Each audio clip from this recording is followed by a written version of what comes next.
សួស្តីស្វាគមន៍ការមកស្ដាប់យោបល់3ជំហានខ្ញុំមិនមែនជាអ្នកខ្លាំងពូកែនៅលើប្រព័ន្ធ social media ទេ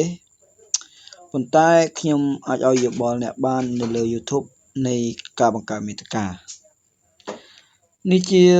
វីដេអូដំបូងរបស់ខ្ញុំដែលខ្ញុំធ្វើឡើងដើម្បីឲ្យជាមតិយោបល់ដល់អ្នកទាំងអស់គ្នាហើយអ្នកទាំងអស់គ្នាមិនបាច់ចាត់ទុកខ្ញុំជាអ្វីទេខ្ញុំគ្រាន់តែចង់ចែករំលែកចំណេះដឹងរបស់ខ្ញុំទៅកាន់អ្នកទាំងអស់គ្នាហើយកន្លឹះទាំងនេះខ្ញុំមិនបានបង្កើតវាទេប៉ុន្តែខ្ញុំបានយកវាតាមពាក្យរបស់បរមគ្រូខុងជឺជាទស្សនវិទូរបស់ប្រទេសចិនហើយកន្លឹះទាំង3នេះមានដូចជាទី1ស្ដាប់ឲ្យបានច្រើននិងរៀនមើលឲ្យបានច្រើនទៀតកន្លឹះទាំង3នេះគឺវាប្រតិកាឡាគ្នាបើមានកន្លឹះទី1ហើយអត់មានកន្លឹះទី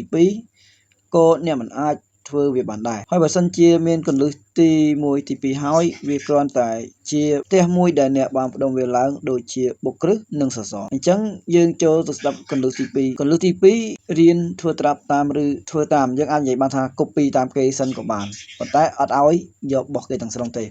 ការរៀនធ្វើត្រាប់តាមឬធ្វើតាមគេនេះគឺគេចង់ប្រាប់យើងថាបើអ្នកមិនចេះធ្វើអ្វីសោះអ្នកក៏មិនអាចធ្វើវាបានដោយមិនបានឬមិនមានគំរូអ្វីមួយឲ្យអ្នកធ្វើដែរអ្វីទាំងអស់នៅក្នុងโลกនេះសុទ្ធតែចម្លងតាមគ្នាតគ្នារហូតទើបអ្នកទាំងអស់នោះអាចបង្កើតរបស់ថ្មីជាខ្លួនឯងបាននៅក្នុងកន្លឹះទី2នេះគេចង់បញ្យល់យើងថាយើងត្រូវរៀនតែរៀនធ្វើតាមគេសិនរួចយើងនឹងបានកំណត់ថ្មីជាខ្លួនឯងមួយជាមិនខាន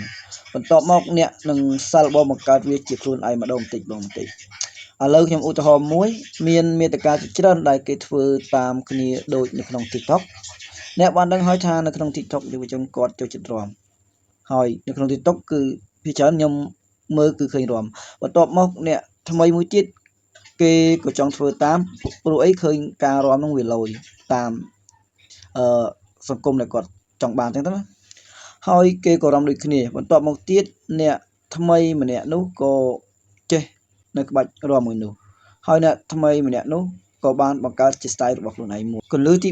3គឺអនុវត្តធ្វើអញ្ចឹងដូចជាពាក្យខ្ញុំបាននិយាយនៅខាងដើមមកតាំងពីកន្លឹះទី1ទី2និងទី3ជាកន្លឹះចុងក្រោយ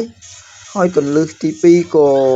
ខ្ញុំបានឧទាហរណ៍វាហើយដើម្បីឲ្យអ្នកយល់អំពីការអនុវត្តធ្វើកន្លឹះទាំង3នេះប្រសិនបើអ្នកអត់មួយណាក៏វាមិនកើតកន្លឹះទី1ទី2និងទី3គឺសុទ្ធតែជាកន្លឹះសំខាន់ដូចគ្នាអញ្ចឹងការធ្វើអ្វីមួយតែងតែមានការអនុវត្តធ្វើជាសកម្មប្រសិនបើយើងចេះត្រឹមតែគិតចេះត្រឹមតែមើលហើយ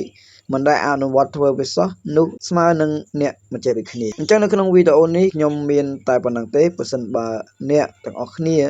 អត់យល់អ្នកទាំងអស់គ្នាអាច comment ចូលនៅក្នុង YouTube ខ្ញុំបាទ